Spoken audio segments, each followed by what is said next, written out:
ফরিদসহ 4-5 জন লোক ওখানে বসা। যাওয়ার পর আমাকে বলতেছে হোটেল ছাড়ি দিবে না, তোমাকে মারি ফেলবো। দাম করে একটা অস্ত্র নিয়ে আমাকে অস্ত্র ধরছে। ধরার পরে হয়তো হোটেল ছাড়ি দিবে, এর পরে বাইরে রুম থেকে বাইরে বের করে আমার থেকে একটা চেক নিয়ে বলছে 4 লাখ টাকা। আমি একটা কটেজ 17 বছর যাবত করতেছি। ওই হোটেলটা আমি ভাড়া নিয়ে ফরিদ থেকে করতেছি আজকে 17 বছর ধরে। সমুদ্রকান্তা গেস্ট হাউস কটেজ।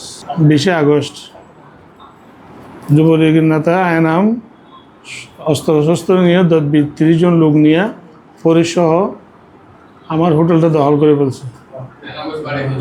এনামের বাড়ি হচ্ছে লাইট হাউস পাড়া 12 নম্বর ওয়ার্ড। পরে আমার লোকজনের বের করে দিয়ে ওনারা দখল করে ফেলছে। এখন ওনারা আছে। আমার একটা মোটরসাইকেল ছিল, ওগুলোও বের করতে দেয় নাই। আমার ওখানে আসবাবপত্র ছিল, আমার টাকা ছিল ডয়ারে, টাকা পয়সা সবগুলা। ওনাকে আমি ভাড়া দিয়ে উনি বেশি টাকা মানুষের থেকে পাবে এটা বলে আমাকে ভাড়া দিচ্ছে না। ওই জন্য আমি ওখানে হোটেল মালিকদের বিচার দিছি। বিচার দেওয়ার পরে ওরা বিচারে বসার পরে আমাকে 5 লাখ টাকা ভাড়া দিতাম। এরপরে বিচারে বসে 1 লাখ টাকা আমাকে ভাড়া বাড়াইছে। 1 লাখ টাকা বাড়িয়ে 6 লাখ টাকা করছে। এরপরে 6 লাখ টাকা উনি রাজি হয়েছে। 6 লাখ টাকা হচ্ছে এই বছরে আগস্টের 1 তারিখ থেকে আগামী বছর 27 সালের জুনের 30 তারিখ পর্যন্ত 1 বছর। এই আগস্টের 19 তারিখ একটা চুক্তি হওয়ার কথা ছিল। উনি চুক্তি না কইরা এর পরের দিন শুক্রবারে আমাকে রাতে 1:30টার দিকে এনাম বলে যে, এই যুবলীগের নেতা এনাম আমাকে ফোন দিছে। ফোন দিয়ে আমাকে বলে যে তুমি একটু মিল্কি ওয়েতে আসো। তখন আমি ওনার বললাম ঠিক আছে, আমি একটু দূরে আছি, আমি একটু পরে আসতেছি। আধা ঘন্টা পরে আমি গেছি। ওখানে গিয়ে দেখি ওই প্লটের মালিক ফরিদ ওখানে বসা ছিল, 4-5 জন লোক ছিল। এনাম ছিল, এনামের সাথে 4-5 জন লোক ছিল। এই মিল্কি ওয়ে ছাদের উপরে একটা রুমে। এরপর আমি গেছি, যাওয়ার পরে আমাকে বলে ওনার হোটেল ছাড়িয়ে দাও না কেন?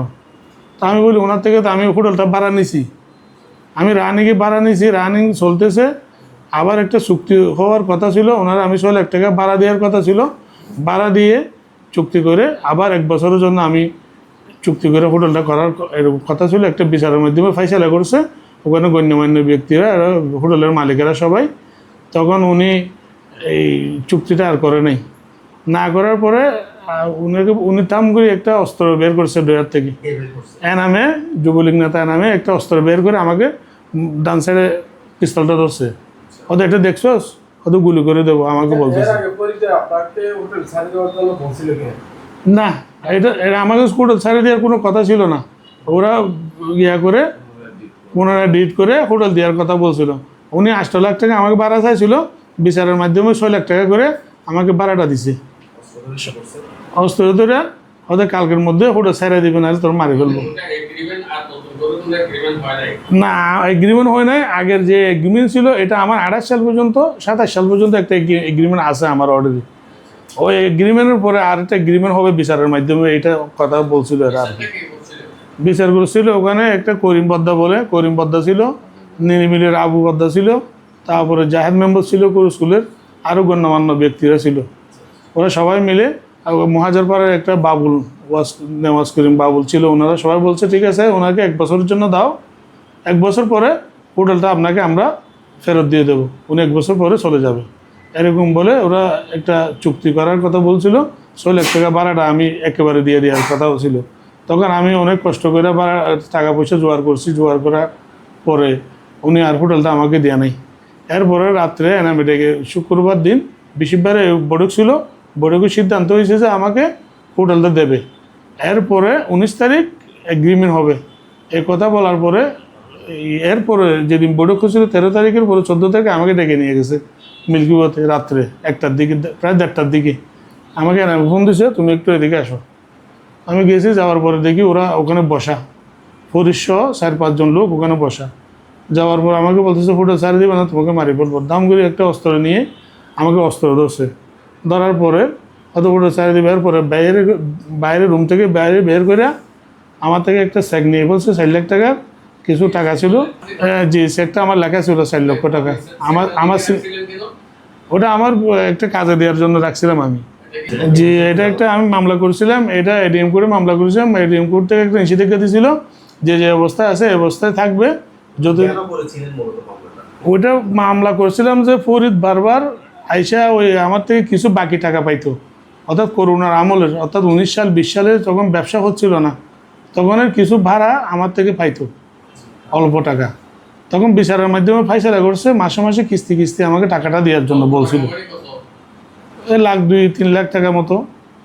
এরপরে বিচারের মাধ্যমে ওখানে একটা সালিশ হয়েছে, সালিশের মধ্যে আমি ওনাকে একটা চেকও দিছি, বিচারের মাধ্যমে একটা চেক দিয়েছি 3.5 লাখ টাকা একটা চেক দিছি। যখন টাকা আমি পরিশোধ করব চেক থেকে কেটে দিবে, চেক থেকে কেটে দিয়ে যতগুলো থাকবে অতগুলো রাখবে।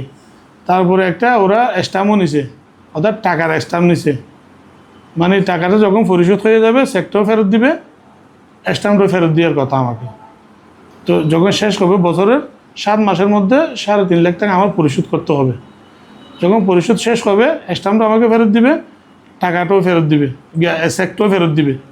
ওই কথা বলে একটা বিচার হয়েছিল, বিচারের মধ্যে আমরাও মানছি ও মানছে। আমি ওনারে সব টাকাও দিয়ে দিছি, উনি আমার থেকে সামথিং টাকা পাবে, এখনও পাবে ওই টাকাটা। এটা কালকে তদন্তে গেছিলো, তদন্তের মধ্যে কি বলছে এটা তো আমি জানি না কোনো। আর কালকে আমাদেরকে ডাকছিল জিজ্ঞেস করার জন্য, আমরা এই কথাগুলো বলছি। তো ওরা একটা বৈঠকের জন্য বলতেছে, মানে বেশি শুক্রবার যদি বৈঠক না হয় তাহলে অন্য একটা গিয়াতে যাবে এরকম বলছে। এখন ওই আটা না দিয়ে ওই টাকাগুলি দেওয়ার পরে এখন ওই ফরিদ এখন আবার আমরা এটা না করছে, আবার পুনরায় দিতে চাচ্ছে না। আগামী 27 সালে যখন দিতে চাচ্ছে না তখন এটা নিয়ে আবার বৈঠক হয়। ওই বৈঠকের মধ্যে আমরা সবাই আবার বসে 5 লক্ষ টাকা, ওই গত বছরের আগে 5 লক্ষ টাকা করে দিত, আগামীতে 6 লক্ষ টাকা 1 লক্ষ টাকা বাড়িয়ে দেব বলে আমরা ওই সিদ্ধান্ত দিই। এটা সবাই মেনে যায়, এরা নজির আর ওই মালিক মেনে চলে গেছে। গত 19 তারিখ বুধবারে ডিট করার কথা ছিল, টাকা দেওয়ার কথা ছিল। এখন ডিট না করে হঠাৎ করে পরের দিন ওই সাবেক ছাত্রলীগ নেতা মনে হয় এনাম, আমি ভালো মতো চিনি না, এর নিয়ে ওই হোটেলটা হঠাৎ করে দখল করে নিয়েছে। তখন আমরা এনামের সাথে এখানে কথা বলছিলাম, তাই বলছে এনাম বলছে যে এটা আমাকে দিয়ে দিছে, আমার কাছ থেকে নিবে, আমার কাছ থেকে নিবে নজিরে নাকি এনামের কাছ থেকে আবার ইয়াটা নিবে, এনামের কাছ থেকে ফরিদের কাছ থেকে এনাম নিবে, এনামের কাছ থেকে নাকি নজির নেবে। তো আমি বলছি ভাই এটা করে দিলে বউ বাচ্চা এটা নিয়ে চলে, এটা একটু করে দেন না। টাকাগুলি এই জমা দিছে, জমা দেওয়ার পর চেকও দিছে, স্ট্যাম্পও দিছে, মাসে মাসে টাকাও সুদ করছে, হয়তো আর 50,000 টাকা পাওনা। তো এরা টাকাগুলি শেষ হওয়ার পরে আগামী 27 সালের জন্য একটা ডিট করবে। তো ডিট করবে, ওই ডিটের মধ্যে ফরিদে এরে দিবে না বলছে। আবার আমরা সবাই বসে আমরা করছি 5 লক্ষ টাকা নজিরে এটা দেওয়া, এই সালামি দিত, এটা 1 লক্ষ টাকা বাড়িয়ে দেবে, 6 লক্ষ টাকা করে দিছি। এটা মেনে চলে গেছে, হয়েছে সিদ্ধান্ত হওয়ার পর আবার গত বুধবারে টাকা নেওয়ার কথা, ডিট করার কথা, কিন্তু আবার হঠাৎ করে ওই এনাম সাবেক ছাত্রলীগের নেতা ছিল মনে হয় এনাম, এর নিয়ে এসে আবার এই হোটেলটা দখল করে ফেলছে, এর মোটর সাইকেলটাও নিয়ে আসতে দেয় না, এর আসবাবপত্র যা ছিল সব একটাও কিছু বের করতে দেয় নাই। তো একটা এই বাড়াটি আজকে দীর্ঘ 17 বছর ধরে যে এখানে ইয়াটা করতেছে, এর একটা অগ্রাধিকার আছে নজিরের। অগ্রাধিকার ভিত্তিতে হঠাৎ করে কোনো আবার এর যদি বিচারটা মনপুত না হয় ফরিদ, আবার একটু বসে এর না দিলে তো এটা করার কোনো সুযোগ নাই। এই গুন্ডা ফান্ডা নিয়ে এইভাবে সন্ত্রাস শিখাই দেয় কীভাবে এই হোটেলটা দখল করে নিয়েছে। কিন্তু এই তো এটা নিয়ে নজিরের যথেষ্ট ক্ষতিগ্রস্ত হয়েছে। এর মোটর সাইকেলটাও এখনও পাই নাই, এর ওই চলমান হোটেল চলমান ছিল তখন ক্যাশ টাকা ছিল, এগুলিও পাই নাই, এর আসবাবপত্র যেগুলি আছে এগুলো লুটপাট করে ফেলছে। এটা আমার মনে হয় এটা একটা সুষ্ঠু বিচার হলে ভালো হবে মনে হয়।